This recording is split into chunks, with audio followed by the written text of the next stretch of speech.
Oh, what's up, fam squad? Why are pictures like this uncomfortable? What about this? Most people will feel uncomfortable, maybe even scared. But why? There is no clear danger. These pictures won't jump out and attack you.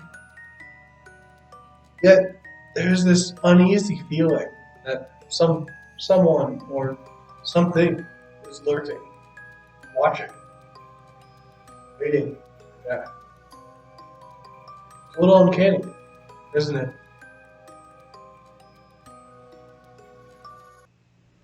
Michio Mori, a Japanese roboticist, was the first person to have the idea of the Uncanny Valley. He proposed that as something becomes less robotic and more human, we'll become more comfortable with it to a certain point at which it starts to become less comfortable and even dips down to uncomfortable and even creepy.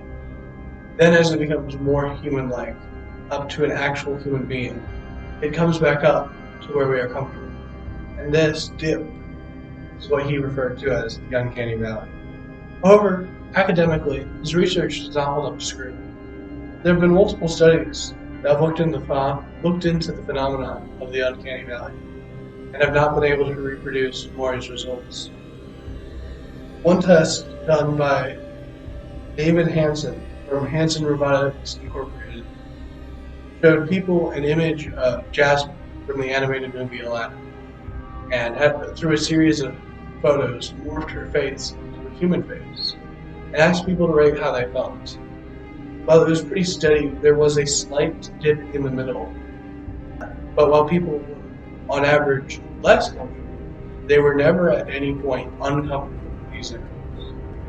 They also had a series of other tests that also showed similar results, and they concluded that there is no uncanny valley.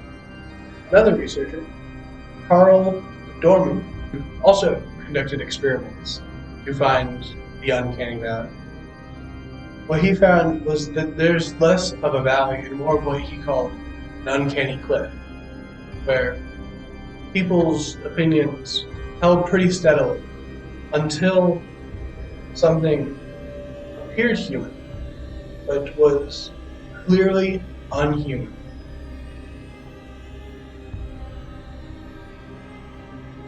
One theory is that the unnatural features, movements, are reminiscent of a diseased person.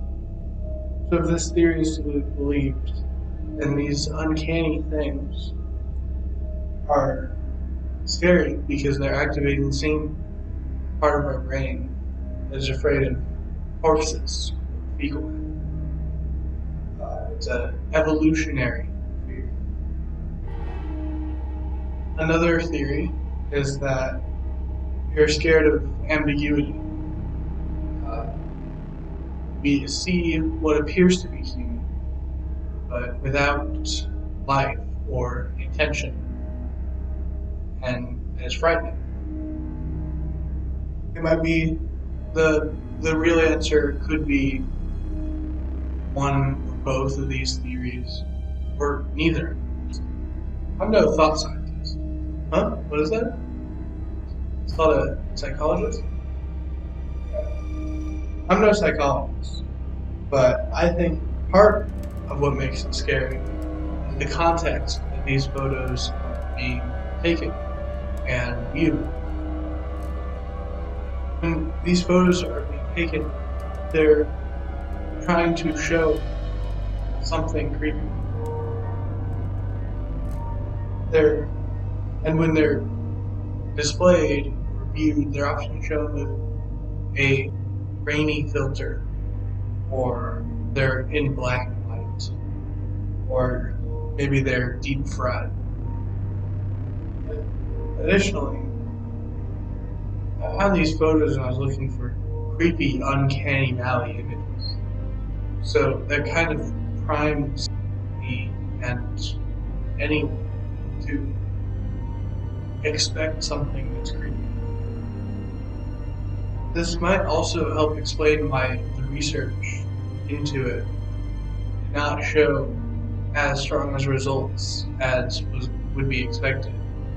It might be that in the context of look at these faces and rate how you feel, someone may have not as dramatic as a response as if they were just displayed these robotic heads thinking they were mannequins and all of a sudden one smile.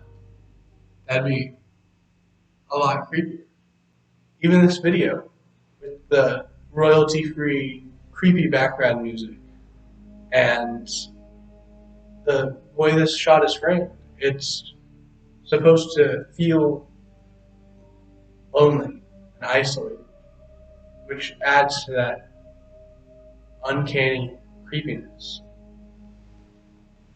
What's that? No, it can't possibly be. You guys are on your own.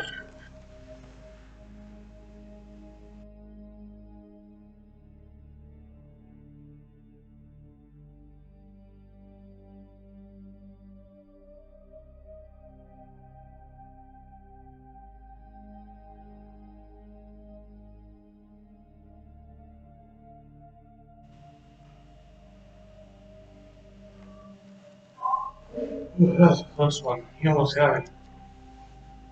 Better finish up quick before he comes back.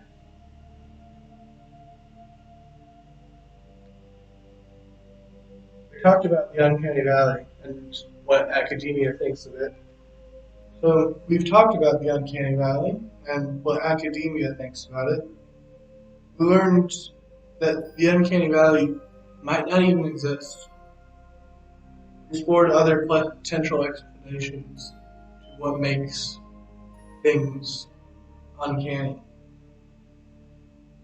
We also came to the conclusion that a large part of what makes uncanny things creepy has to do with the context in which they are displayed, the intention of the viewer. So I'll leave the deep research to the thought side. Thank you all so much for watching. If you liked the video, hit that like button to let the algorithm know you enjoyed it. And if you think I'm a pretty cool dude, consider hitting the subscribe button. If you think I'm pretty cool and might want to see more, consider hitting that subscribe button. Also, check out Vsauce's video on what makes things creepy. He was a huge inspiration on this topic, and he was able to go into a lot more depth and cover more information than I was able to in this video. I'll link the video in the description. So remember, stay safe, have fun, but not too much fun. And as always, buy Bitcoin.